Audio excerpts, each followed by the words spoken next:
Duffy here. My wife's going to show you how to paint some rocks. Let's see what she got.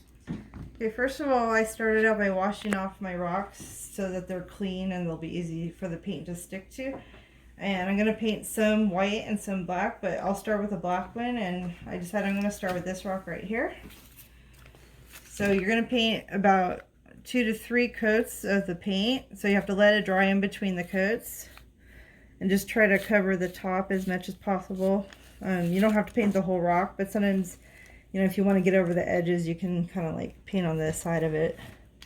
It just helps that whatever design you decide to put on your rock, it will stick a lot better. And you can choose to leave it black, or if you want to add a color later once the 2 coats are dry, then I will show you how to do that at a later time. Thank you. Okay, so as you can see, I'm all done painting my rocks. I painted some black, some white. I put 2 to 3 coats on each rock. The reason is that for the paint to be able to stick. And the reason I did some black and some white, the black ones, you could probably just keep them black if you want to, or you can add a color for a base. But the white ones, if you decided you wanted to paint, say, a color like pink or blue or something, they show up much better on the white rocks. You can also leave them white. You can paint a special design on them, like, you know, some flowers or something. I also like to look at the shape of my rocks. And for example, this one here is kind of a slight heart shape. But I tend to like to paint Hello Kitty on those kind of rocks. I have some other ones that are kind of an egg shape, and I might paint flowers or write a word on those. Some of these white ones over here have little natural indentations in them, so I'm still figuring out what I'm going to do with those. But right now I'm going to show you how to make a mandala. And I like to choose smooth, flat ones because those are the easiest ones for making a mandala. I'm going to show you some examples of what a mandala is in case you've never seen one before. This one here is my favorite. And you can choose any pattern, any colors. I usually try to stick with 2 to 3 basic colors, and then I just use lots of different dot patterns and different things. Here's another example. And I like the white on that one because they kind of stand out a little bit. They look like they're raised. And then this one, I think it kind of looks like a snowflake. So anyhow, I'm going to paint a new color. I haven't done red yet on any of my mandalas, so I'm going to start with a red dot. So I'm going to get my red paint here. And you just need a little bit of paint. You don't need like too much at once because it goes a long way. And you can use any tool you want. You don't have to have special painting tools. And here you can see I have a basic pencil, but this pencil eraser doesn't erase anymore. So I decided it would be a good tool to use for making my dots on my rock. So you're just going to gently dip it in. You don't have to put it in all the way. And then I'm going to try to find where the center of my rock is. And I'm just going to put one simple dot right in the middle. And the only hard part about making these is they take a lot of time and you have to let them dry in between coats. So to make it easier for me while I'm waiting for the red dot to dry, I'm going to switch colors. I'm going to put little dots around the red. So I'm going to clean off my eraser for a minute. And I just use simple baby wipes, but you can use rags, whatever you have. And then what I do with the little dots is I dip the end of a small paintbrush, just a regular like watercolor brush, and I'm going to use white paint to contrast with the red. And I'm just going to dip the end of the paintbrush in a little bit, and then I'm just going to carefully make some small dots around the center. And sometimes you might need more paint. You can make them however big or however little you want the dots. But I try to watch my spacing so that I get the right amount of dots around my center.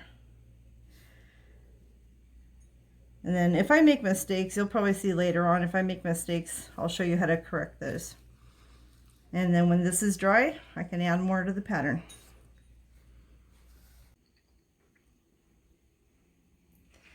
Alright, so my rock is all dry. As you can see, I started painting other rocks while I was waiting for it, but we're just going to continue to focus on the Mandala rock right now.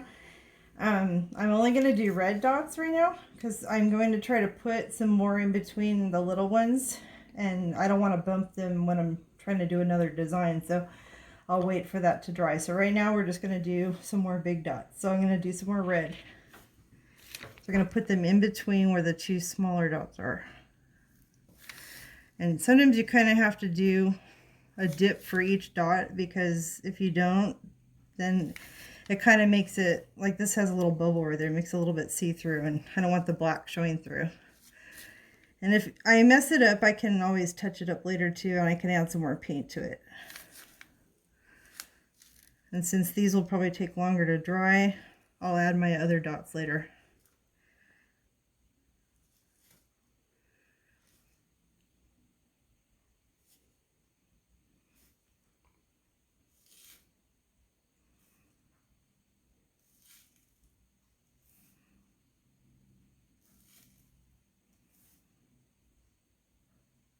Alright, so I'm going to let those dry, and then we'll see how it looks when that part's done.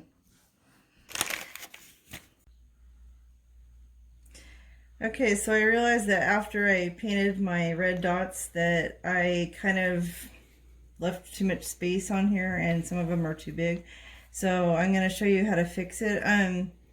You can fix it with a Q-tip or a baby wipe sometimes, but I found the easiest way for me is to cover over it with the paint of the under layer. So I'm just going to cover the red spots that I messed up on with some black paint.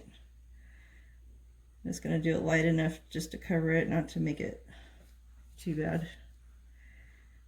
And I will repaint the dots, because I think I left one out. There should be one more dot on here.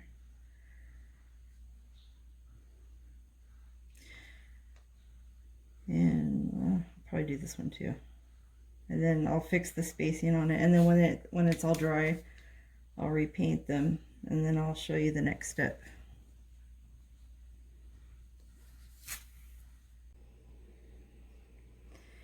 We had a little trouble with our video before, so I'll just explain to you what I did after I fixed the red dots.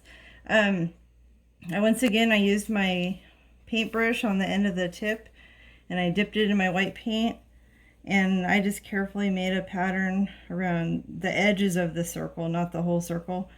And it's similar to what I did on the center here, so I just try to make the same pattern around. So about 3 or 4 dots around each circle, and it doesn't matter if it's like totally perfect, you know, as long as you have your spacing pretty good. And I had to fix a few of them because I did bump them, but I did, like I did before, I just covered them up and painted them again. And then I added some more white paint inside the center of each of these circles here. So I'm all done with the white part, and so now I'm going to go back to red again, and I'm going to put some more big dots around the edges. So I'm going to use my pencil eraser again and dip it in. Hopefully I won't mess up this time.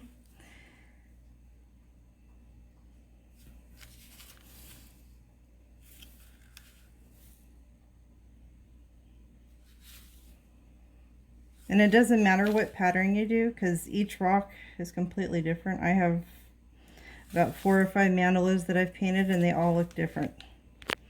It's just kind of whatever you figure out as you're painting. It makes for some unique and interesting designs.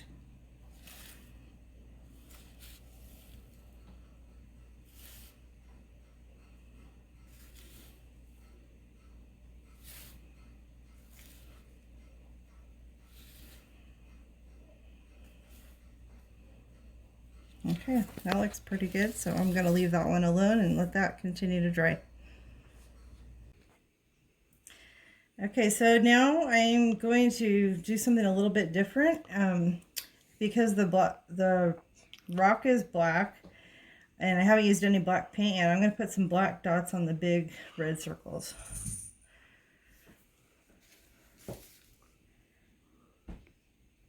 And sometimes I kind of dab it a little bit because the circles are bigger, so I kind of want the center bigger.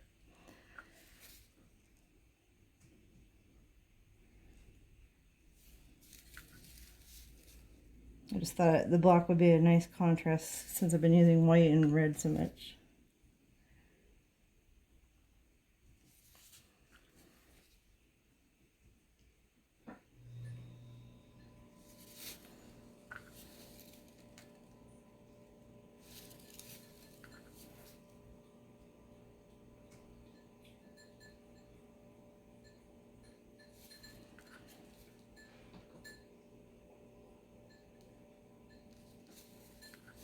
And then after I do this, I'm going to wipe off my paintbrush and I'm going to dip it in white and put white dots in between the red.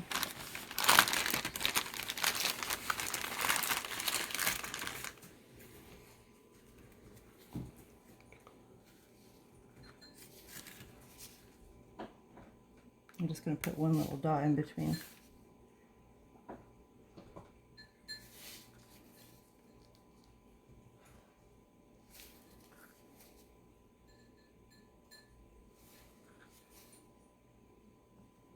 And the more you do things like this, the more practice you have and the better you get at it. Because my first couple mandalas didn't come out very good.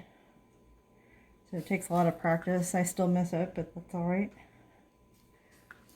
They come out really neat when they're all done.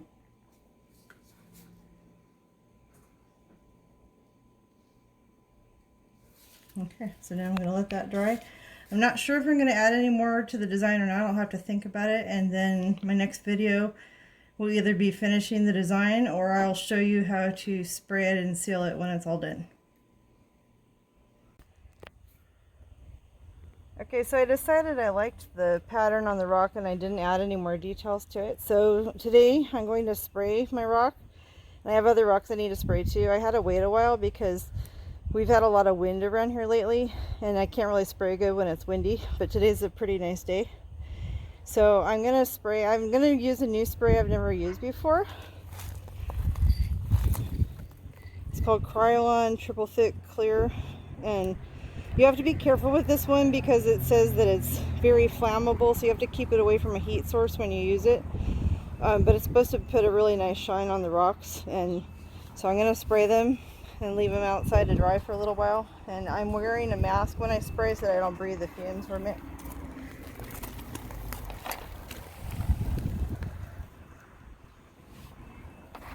So I'm just going to put one layer on for right now, and I might need another one layer. We'll see how it goes.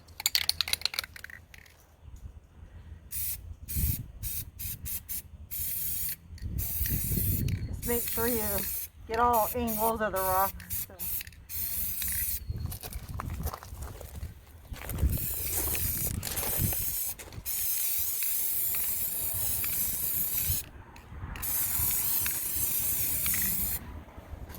Alright, and then I'll check it out later. If it needs another coat, I'll add another one layer, and then I'll let you see what it looks like when it's all done.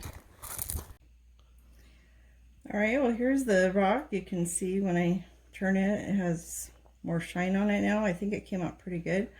I mentioned before that that was the first time that I was using that particular spray.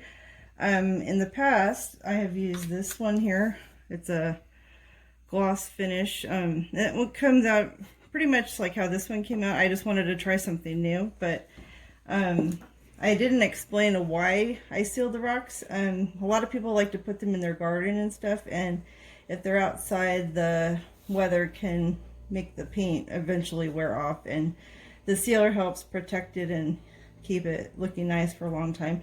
But you can also display them indoors. It doesn't matter, you know, if you use an indoor outdoor spray, it works for both. I also like to use this one here for a matte spray. Matte is a little bit different because this one here is a shiny rock, but I have an example of a matte rock just so you can see the difference. It doesn't have shine, but it makes it look like exactly how you painted it. It just seals the rock and it protects the paint from chipping off.